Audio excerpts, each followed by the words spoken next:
ಇವತ್ತೊಂದು ದಿನ ಕಳೆದಿದ್ರೆ ಆ ಹೆಣ್ಮಗಳ ಅದ್ದೂರಿ ಮದುವೆ ಆಗ್ತಾ ಇತ್ತು. ಮನಮೆಚ್ಚಿದವನ ಜೊತೆ ಸಪ್ತಪದಿ ತುಳಿತಾ ಇದ್ಲು. ಆದ್ರೆ ಮೋಸದ ಹೊಡೆತ ಕೊಟ್ಟ ಭಗವಂತ ಹಸೆಮಣೆ ಏರ್ಬೇಕಿದ್ದವಳನ್ನ ಚಿತೆ ಏರುವಂತೆ ಮಾಡಿದ್ದಾನೆ.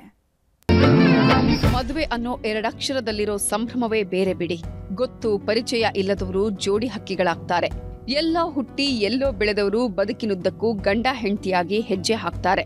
ಹೀಗಾಗಿ ಮದುವೆ ಅನ್ನೋದು ಪ್ರತಿಯೊಬ್ಬರ ಜೀವನದ ಮಹತ್ವದ ಘಟ್ಟ. ಆ ಹೆಣ್ಮಗಳು ಕೂಡ ಮದುವೆ ಬಗ್ಗೆ ಬೆಟ್ಟದಷ್ಟು ಕನಸು ಕಂಡಿದ್ಲು. ಮನೆಯವರು ಒಪ್ಪಿದ ಹುಡುಗನ ಜೊತೆ ಹಸೆಮಣೆ ಏರೋದಿಕ್ಕೂ ಸಜ್ಜಾಗಿ ನಿಂತಿದ್ಲು. ಪ್ರೀ ವೆಡ್ಡಿಂಗ್ ಫೋಟೋಶೂಟ್ ಎಲ್ಲಾ ಮಾಡಿಸ್ಕೊಂಡು ಸಪ್ತಪದಿ ತುಳಿಯೋನ ಜೊತೆ ಹೆಜ್ಜೆ ಮೇಲೆ ಹೆಜ್ಜೆ ಹಾಕಿದ್ಲು. ಎಲ್ಲ ಅಂದ್ಕೊಂಡಂಗಾಗಿದ್ರೆ ನಾಳೆ ಬೆಳಗ್ಗೆ 8:45ಕ್ಕೆ ಹಸೆಮಣೆ ಏರ್ಬೇಕಿತ್ತು. ಆದ್ರೆ ವಿಧಿ ಅನ್ನೋ ಮಾಯಗಾರ ಈಕೆಯ ಬಾಳಲ್ಲಿ ಮೋಸದಾಟವಾಡಿದ್ದಾನೆ. ಮದುವೆಗೆ ಇನ್ನೊಂದು ದಿನ ಇರುವಾಗ್ಲೇ ಬದುಕಿನ ಯಾತ್ರೆ ಮುಗಿಸಿದ್ದಾನೆ. ನಾಳೆ ಹಸೆಮಣೆ ಏರಬೇಕಿದ್ದವಳಿಗೆ ಹೃದಯಾಘಾತ. ಮದುವೆ ಸಂಭ್ರಮದಲ್ಲಿದ್ದ ಮನೆಯಲ್ಲಿ ಆವರಿಸಿದೆ ಸೂತಕ. ಜವರಾಯನ ಸಂಚಯ ಅಂತದ್ದು. ಯಾವಾಗ ಬರ್ತಾನೆ, ಹೇಗ್ ಬರ್ತಾನೆ ಒಂದು ಗೊತ್ತಾಗಲ್ಲ. ಈ ಹೆಣ್ಮಗಳ ಮುಖದಲ್ಲಿ ಅದೆಂತಹ ಖುಷಿ ಇದೆ ನೋಡಿ. ಬಾಳ ಸಂಗಾತಿಯಾಗುವವನ ಜೊತೆ ಅದೆಷ್ಟು ಖುಷಿಯಾಗಿ ಹೆಜ್ಜೆ ಹಾಕ್ತಿದ್ದಾಳೆ. ಆದ್ರೆ ಇದೇ ಇವಳ ಪಾಲಿನ ಕೊನೆ ಖುಷಿಯ ಕ್ಷಣಗಳು. ಹೃದಯಾಘಾತ ರೂಪದಲ್ಲಿ ಬಂದ ಜವರಾಯ ಮದುವೆಗೆ ಇನ್ನೇನು ಕೆಲವೇ ಹೊತ್ತು ಇರುವಾಗಲೇ ಪ್ರಾಣ ಪಕ್ಷಿಯನ್ನ ಕಿತ್ಕೊಂಡು ಹೋಗಿದ್ದಾನೆ.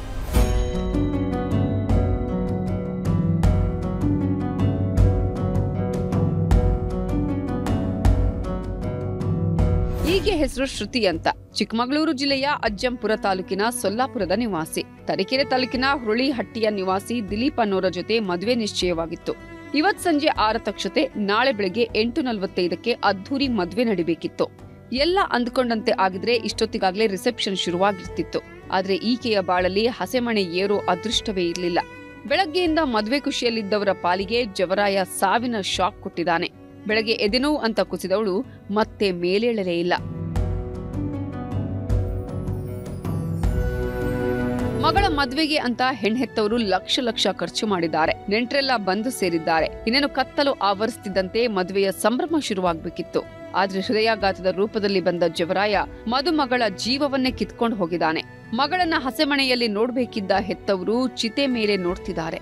ಅಕ್ಷತೆ ಹಾಕ್ಬೇಕಾಗಿದ್ದ ಕೈಗಳು ಕೊಳ್ಳಿ ಇಡಬೇಕಿದೆ. ಇಂತಹ ಸ್ಥಿತಿ ಆಗದ ವೈರಿಗೂ ಕೊಡಬೇಡ ಭಗವಂತ. ಯೋಗೇಶ್ ಕಾಮಿನಹಳ್ಳಿ, ನ್ಯೂಸ್ 18 ಚಿಕ್ಕಮಗಳೂರು. ಚಿತ್ತಾಪುರದ ಆರ್ಎಸ್ಎಸ್ ಪಥಸಂಚಲನದ ಸಮರ ನಿಲ್ಲೋ ಹಾಗೆ ಕಾಣ್ತಿಲ್ಲ. ಹೈಕೋರ್ಟ್ ಮೆಟ್ಟಿಲೇರಿದ್ರೂ ಗೊಂದಲಕ್ಕೆ ತೆರೆ ಬಿದ್ದಿಲ್ಲ. ಇವತ್ತು ವಿಚಾರಣೆ ನಡೆಸಿದ ನ್ಯಾಯಾಲಯ ಸಮಾಲೋಚನೆ ನಡೆಸಲು ಸೂಚನೆ ನೀಡಿದೆ.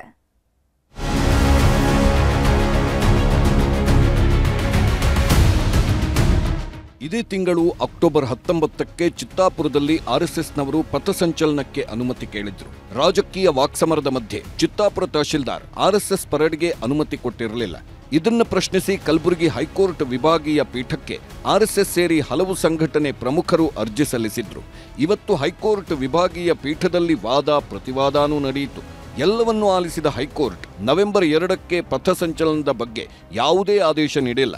ನವೆಂಬರ್ 5ಕ್ಕೆ ಸಮಾಲೋಚನೆ ನಡೆಸಿ ನಿರ್ಧಾರ ಮಾಡಿ ಅಂತ ಹೇಳಿದ್ದು ಅರ್ಜಿ ವಿಚಾರಣೆಯನ್ನ ನವೆಂಬರ್ 7ಕ್ಕೆ ನ್ಯಾಯಮೂರ್ತಿ ಎಂಜಿಎಸ್ ಕಮಲ್ ಅವರಿದ್ದ ಏಕಸದಸ್ಯ ಪೀಠ ಮುಂದೂಡಿಕೆ ಮಾಡಿದೆ. ಈಗ ಹೈಕೋರ್ಟ್ ಆದೇಶದನ್ವಯ ಚಿತ್ತಾಪುರ ಪಥಸಂಚಲನದ ಸಂಘರ್ಷ ಕಲಬುರಗಿಯಿಂದ ಬೆಂಗಳೂರಿಗೆ ಶಿಫ್ಟ್ ಆಗಿದೆ.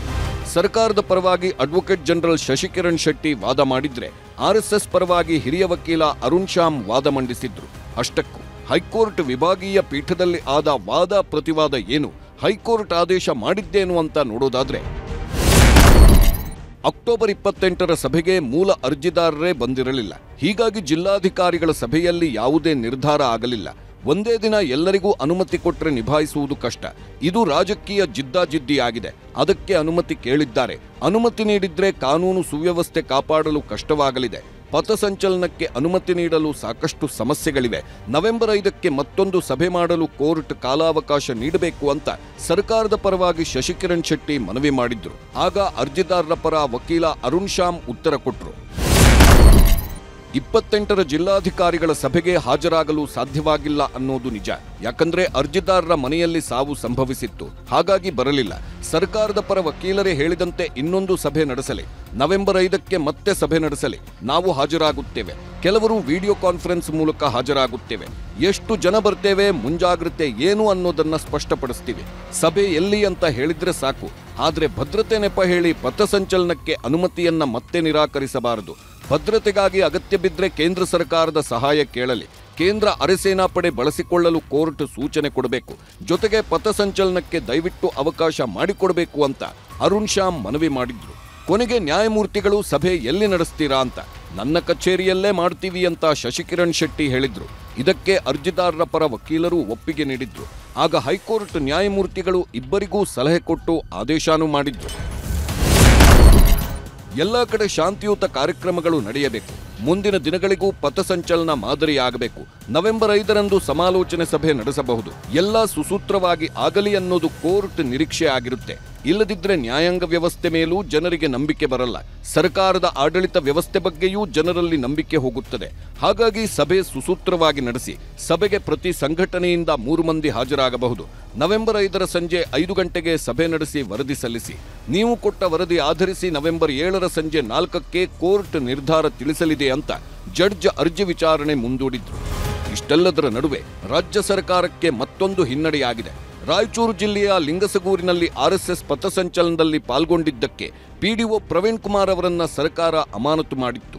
ಈ ಅಮಾನತು ಆದೇಶಕ್ಕೆ ಕರ್ನಾಟಕ ರಾಜ್ಯ ಆಡಳಿತಾತ್ಮಕ ನ್ಯಾಯಮಂಡಳಿ ತಡೆಯಾಜ್ಞೆ ನೀಡಿದೆ. Bureau report, news 18.